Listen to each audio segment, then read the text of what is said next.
नमस्ते, स्वागत छ यहाँहरूलाई मेरो च्यानलमा। आज म यहाँहरूसँग सजिलो दुधबरीको रेसिपी सेयर गर्न गइरहेको छु।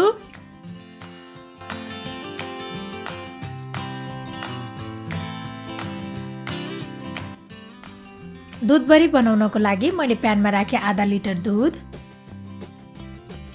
अब यसलाई चाहिँ उम्लिन दिनुपर्छ।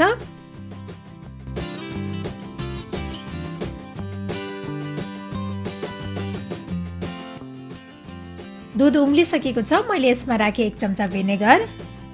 यहाँहरूले भिनेगरको सट्टा कागतीको रस पनि राख्न सक्नुहुनेछ। यसरी भिनेगर अथवा कागतीको रस राख्दाखेरि चाहिँ दुध राम्रोसँग फाट्छ।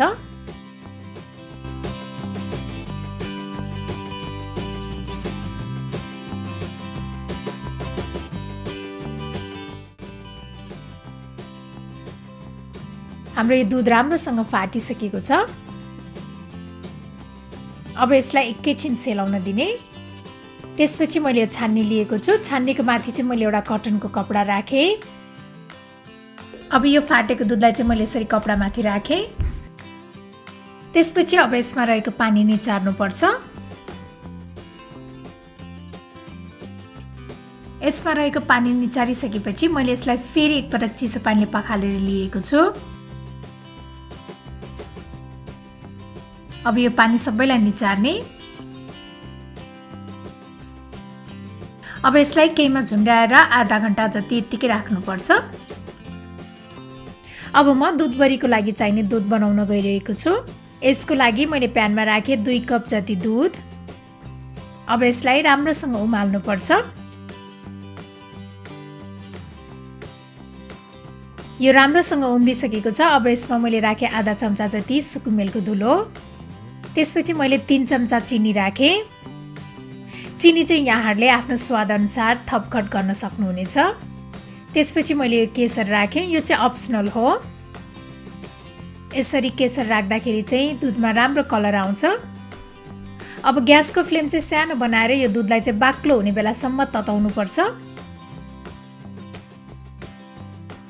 यतिको भएपछि यो दुध चाहिँ रेडी भइसकेको छ। अब यसलाई यतिकै सेलाउन दिनुपर्छ। अब सुगर सिरप बनाउनको लागि मैले प्यानमा राखेँ 4 कप पानी।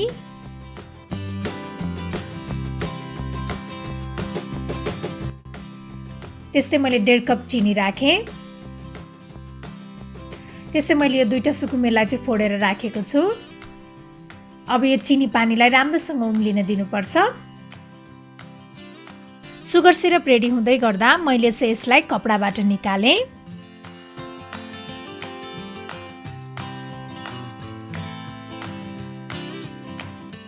अब यसलाई चाहिँ आटा मुछे जस्तै गरेर एकदम राम्रोसँग मुछ्नुपर्छ। यसलाई एकैछिन मुछिसकेपछि मैले यसमा 1 चम्चा जति कर्नफ्लावर पनि राखेँ। कर्नफ्लावरले चाहिँ यसलाई अझै स्मुथ बनाउँछ। अब यसलाई चाहिँ 10 मिनेट जति यसरी हत्केलाले मजाले मुछ्नुपर्छ। लगभग 10 मिनेट मुछिसकेपछि यो चाहिँ एकदम सफ्ट बनेको छ। यो चाहिँ रेडी भइसकेको छ। अब हातमा तेल लगाउँदै यसबाट चाहिँ सानसानो बल बनाउनु पर्छ।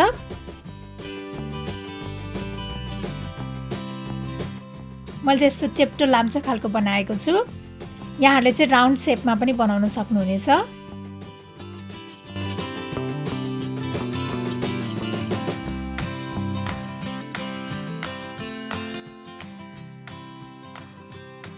यो सबै बनेर रेडी भइसकेको छ। त्यस्तै यो सुगर सिरप पनि बनिसकेको छ। अब यसलाई सुगर सिरपमा राखेर 15-20 मिनेटसम्म पकाउनुपर्छ। यो चाहिँ फुलेर डबल साइजको भएपछि यो रेडी भयो भन्ने थाहा हुन्छ।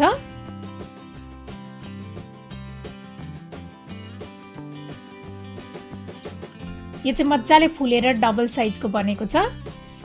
यो रेडी भइसकेको छ। अब यसलाई एकैछिन सेलाउन दिने। यो चाहिँ सेलाइसकेको छ। अब यसमा रहेको यो सुगर सिरपलाई निचार्नुपर्छ। त्यसपछि यसलाई मैले अघि हामीले बनाएर राखेको दुधमा राखेँ।